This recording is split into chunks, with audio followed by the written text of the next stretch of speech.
Dumfries tampil ciamik, membuat Milan ingin segera merekrutnya. Penampilan Denzel Dumfries begitu menonjol di Euro 2020. Dia menjadi andalan di sisi kanan area pertahanan Belanda. Walau posisi terbaiknya adalah bek kanan, Dumfries juga bisa memainkan peran sebagai wingback kanan maupun gelandang kanan. Bersama Belanda, Dumfries bermain untuk posisi wingback kanan pada formasi 3-4-1-2. Dumfries punya kemampuan yang bagus dalam hal mencetak gol. 3 musim bermain untuk PSG Eindhoven, Dumfries mencetak 13 gol di Eredivisie. Bukan hanya pandai mencetak gol, Dumfries juga piawai membuat assist.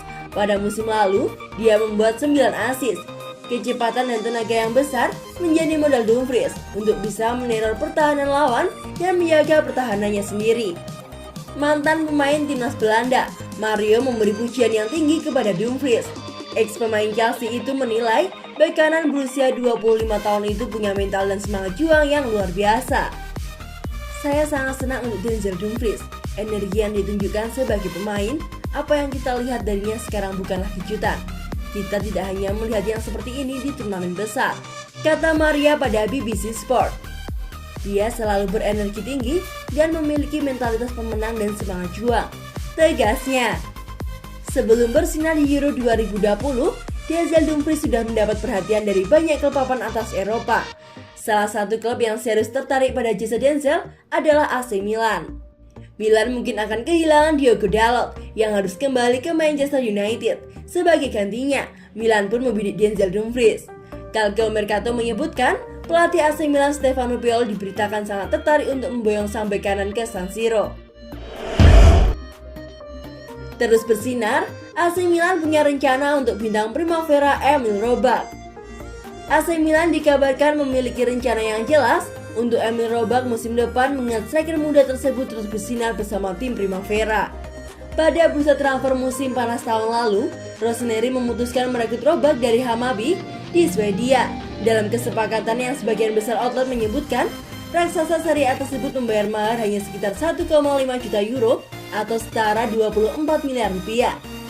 Tak membutuhkan waktu yang lama hingga ia mencatat debut bersama tim senior pada pertandingan pramusim setelahnya, dan ia pun mampu membuat fans dan manajemen terkesan dengan penampilan singkatnya. Sebagaimana yang dikemukakan oleh La Gazzetta dello Sport, manajemen Milan memiliki rencana yang jelas bagi pemain asal Swedia tersebut.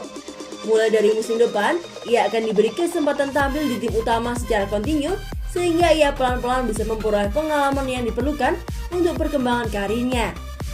Striker 18 tahun itu, yang dinilai tinggi oleh Zlatan Ibrahimovic tersebut, baru memperbarui kontraknya bersama Rossoneri yang sedang berlatih bersama skuad Primavera.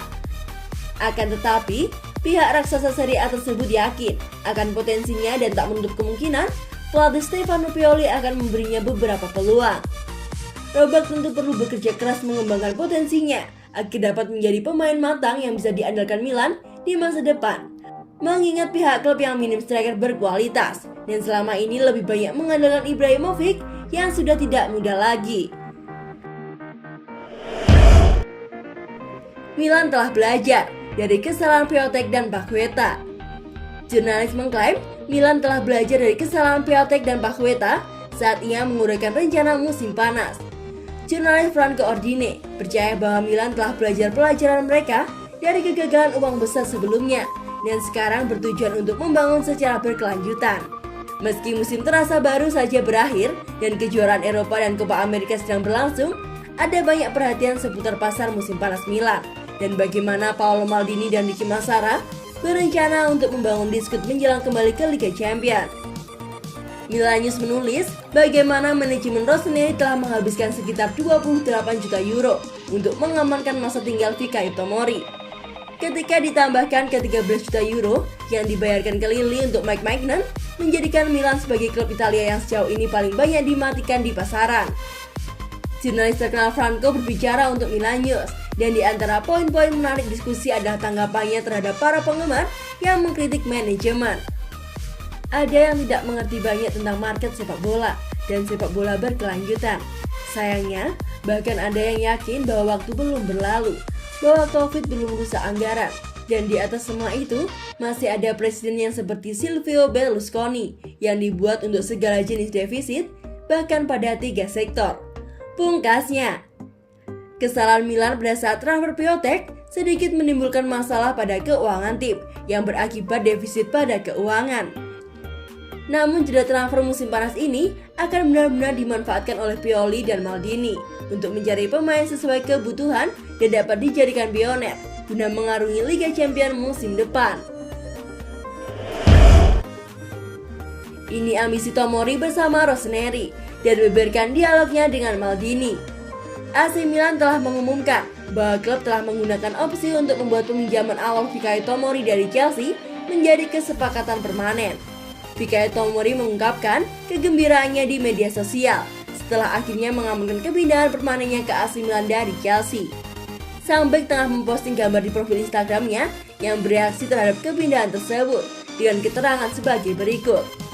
Sono Rossoneri, sejak hari saya tiba di Milan, saya disambut dengan tangan terbuka dan sekarang saya di sini untuk tinggal. Saya siap untuk tantangan baru ini dengan klub hebat ini. Saya tidak sabar untuk melihat Anda semua segera di San Siro. Forza Milan. Tomori bahkan mengungkapkan pembicaraannya dengan Maldini sebelum bergabung dengan AC Milan dan mengungkapkan target juara Liga Italia Serie A. Pemain asal Inggris itu juga telah menetapkan target tinggi menjelang musim depan dan yakin bahwa Rossoneri dapat menantang dan bahkan memenangkan Scudetto. Tomori menjadi rektor musim panas kedua AC Milan setelah penjaga gawang Mike Maignan. Kepada saluran Twitch resmi AC Milan, ia membahas kepindahannya saat sedang berlibur musim panas. Sejak saya berbicara dengan Maldini dan Massara, ekspektasi itu akan tinggi, jadi saya harus melakukan yang terbaik. Kutip Milan News via Sempre Milan, Tomori juga ditanya tentang pendapatnya terhadap tim menuju musim depan. Mengingat musim 2020-2021 akhirnya sukses membuat tim tampil kembali di Liga Champions. Kami tiba di Liga Champions dan kami senang. Kami ingin memberikan berkelanjutan untuk hari ini. Tapi kami di Milan, kami harus berjuang untuk trofi. Tambah Tomori. Kami menyelesaikan musim di tempat kedua. Sekarang kami ingin melihat apakah kami bisa menutup jarak dan mencoba memenangkan liga. Menurut Milan News, transfer permanen Tomori membuktikan konsep AC Milan yang terbayar dengan kerja keras. Dalam 17 pertandingan liga yang dimainkan dalam pengalamannya di AC Milan, selain gol yang sangat penting melawan Juventus, ia adalah pemain utama dari statistik pertahanan yang hebat. 99 bola pulih, 20 clean race, 28 tackle, 60 blok, dan 63 duel dimenangkan.